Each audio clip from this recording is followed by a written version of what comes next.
사도신경 하심으로 우리의 신앙을 함께 고백하겠습니다. 전능하사 천지를 만드신 하나님 아버지를 내가 믿사오며 그 외아들 우리 주 예수 그리스도를 믿사오니 이는 성령을 잉태하사 동정녀 마리에게 나시고 본디오 빌라도에게 고난을 받으사 십자가에 못 박혀 죽으시고 장사한 지 사흘 만에 죽은 자 가운데서 다시 살아나시며 하늘에 오르사 전능하신 하나님 우편에 앉아 계시다가 주로서 산자와 죽은 자를 심판하러 오시리라. 성령을 믿사오며 거룩한 공예와 성도가 소리고토하는 것과 죄를 사하여 주시는 것과 몸이 다시 사는 것과 영원히 사는 것을 믿사옵나이다. 아멘.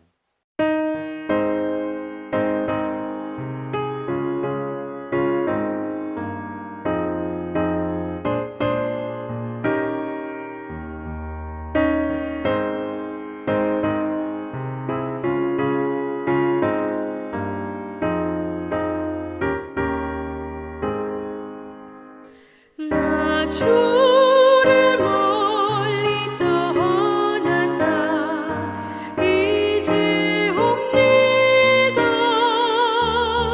나 죄의 길에 시달려 주여 옵니다.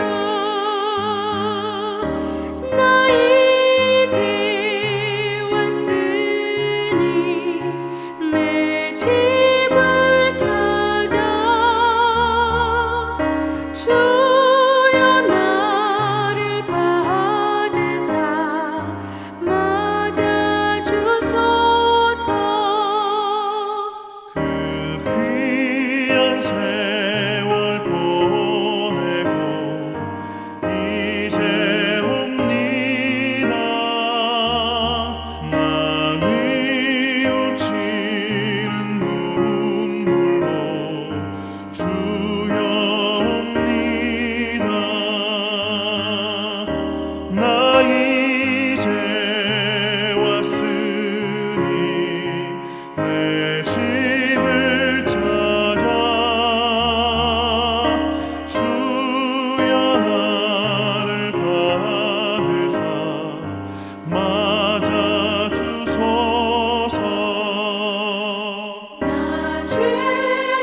오늘 우리에게 주시는 하나님 말씀은 창세기 42장 9절 말씀입니다. 함께 합독하겠습니다. 요셉이 그들에게 대하여 꾼 꿈을 생각하고 그들에게 이르되 너희는 정탐꾼들이라 이 나라의 틈을 엿보려고 왔느니라. 아멘. 요셉은 참으로 고난이 많은 사람이었습니다. 야곱의 11번째 아들로 태어난 요셉. 아버지의 사랑을 듬뿍 받았죠. 그렇지만 형제들의 시샘으로 인해 그는 죽을 뻔했고요. 또한 이집트의 노예로 팔려가기도 했습니다. 형제들이 자신을 죽이려 했던 그 한 가지 사건만 보더라도 외상후 스트레스로 굉장히 괴로워했을 것 같은데요. 그 이후에도 보디발 장군의 아내의 모함, 감옥에 갇히기도 했습니다. 이렇듯 요셉의 일생은 참으로 고난이 많았습니다. 오늘 본문에 나오는 요셉의 나이가 아마 37살 정도 됐을 것 같습니다. 즉 형들이 요셉을 팔았을 때가 아마 17살이니 그로부터 20년을 지나서 오늘 형들을 만나게 된 것이죠. 요셉의 기분이 어땠을까요? 분노와 복수심으로 불타지 않았을까요? 놀라운 것은 요셉이 복수를 하기보다는 그들에 대하여 꿈을 꾸었다고 이야기하고 있습니다. 다시 한번 9절 상반절을 읽어볼까요? 요셉이 그들에게 대하여 꾼 꿈을 생각하고, 네, 요셉이 형제들을 향하여 꾼 꿈을 생각했다는 것입니다. 무슨 꿈입니까? 바로 단들이 자기에게 절을 한 것과 그리고 11개의 별과 해와 달들이 자기에게 절하는 꿈이었습니다. 자신에게 절을 하는 그 형제들의 모습을 보고 자기가 20년 전에 꿈을 꾸었던 그 내용을 상기하는 겁니다. 20년 전에 2번 꾸었던 그것을 대번 떠올랐다는 것은 그동안 요셉이 그 꿈에 대해서 묵상하고 또 의미를 생각을 많이 해봤다, 이렇게 유추해 볼 수 있을 것 같아요. 그렇다면 요셉이 어떻게 그 험난한 세월을 버텨낼 수 있었는지 우리는 알 수 있습니다. 그는 힘들 때마다 자신이 꿈꾸었던 그 내용을 계속 기억하며 재생했을 것입니다. 그 의미를 붙잡았을 것입니다. 그 꿈의 뜻은 무엇이었습니까? 자신의 집안 모든 식구들이 자신에게 절을 한다는 거 아니겠습니까? 이 꿈의 임팩트는 아주 강합니다. 그래서 아버지인 야곱까지도 그 꿈의 이야기를 듣고 야단하지 않습니까? 비록 요셉이 그런 말을 하면서 형제들에게 미운 털을 받게끔 했지만 그 꿈을 꾸게 하신 분은 바로 하나님이셨기에 요셉은 그 꿈의 내용을 묵상했고 그 꿈을 붙잡았던 것입니다. 그래서 아무리 힘든 고난과 고생이 있더라도 언젠가 그 꿈이 나에게 이루어질 것이야 라고 믿었던 것이죠. 여러분, 요셉이 꿈꾸었던 내용 얼마나 기분 좋은 것입니까? 그런데 그 꿈의 내용이 너무나 좋지만 그의 앞길에 펼쳐진 인생은 정말 엉망이었습니다. 승승장구할 줄 알았는데 갈기갈기 찢겨져 버렸습니다. 형제들이 그를 죽이려고 했습니다. 모함도 당했습니다. 배신도 당했습니다. 그가 살아왔던 이 10년의 인생은 참으로 인간의 힘으로 버틸 수 없는 나날이었습니다.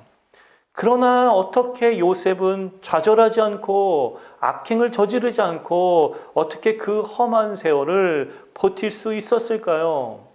요셉의 인품이 훌륭해서, 성품이 착해서 이런 걸로 되지 않습니다. 사람의 힘으로는 그 험준한 인생을 버틸 수 없습니다.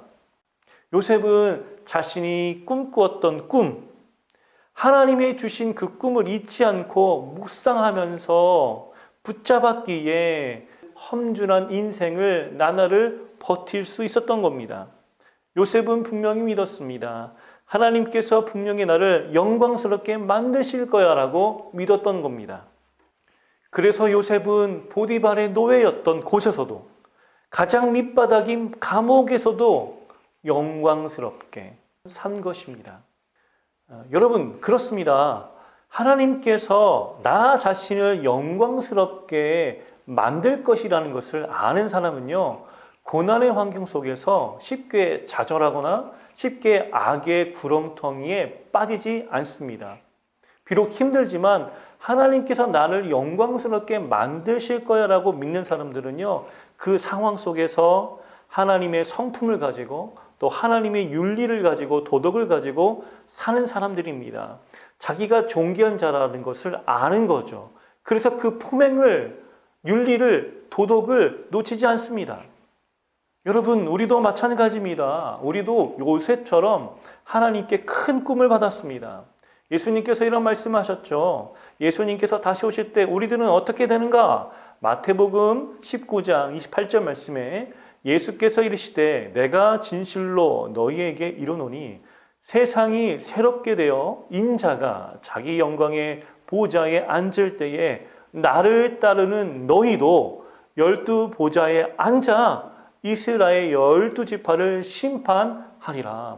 우리가 어떻게 됩니까? 예수께서 다시 오실 때 우리가 12 보좌에 앉아 12지파를, 세상을 믿지 않는 이들을 심판하는 자리에 있다는 거예요.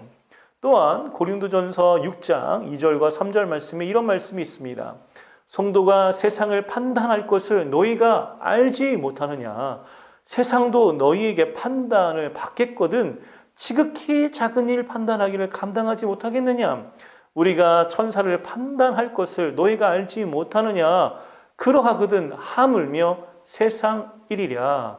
그렇습니다. 장차 우리는요, 세상을 판단하는 자리에 올라가는 거예요. 영광의 자리, 영광의 사람이 되는 것입니다. 물론 그것은 지금 당장 이루어지지 않지만 예수께서 다시 오실 때 이루어지는 것이지만 여러분, 생각만 해도 기분 좋지 않습니까?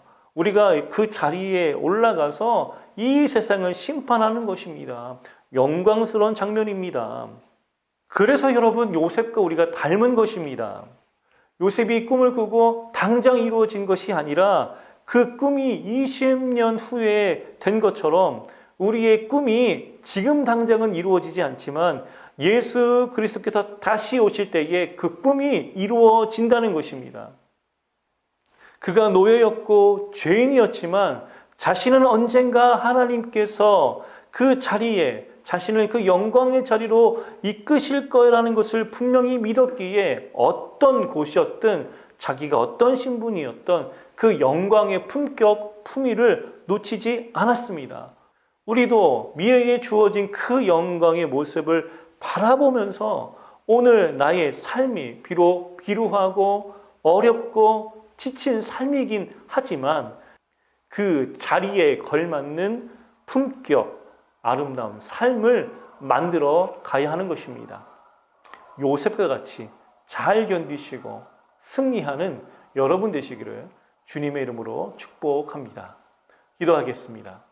지금 당장 나에게 그 꿈이 이루어지지 아니하더라도 하나님께서 나에게 주신 그 꿈이 이루어질 걸 믿고 오늘 내가 하나님께 영광받는 자로서의 삶으로 살아가게 하여 주옵소서. 감사하며 사랑이신 예수님의 이름으로 기도합니다. 아멘.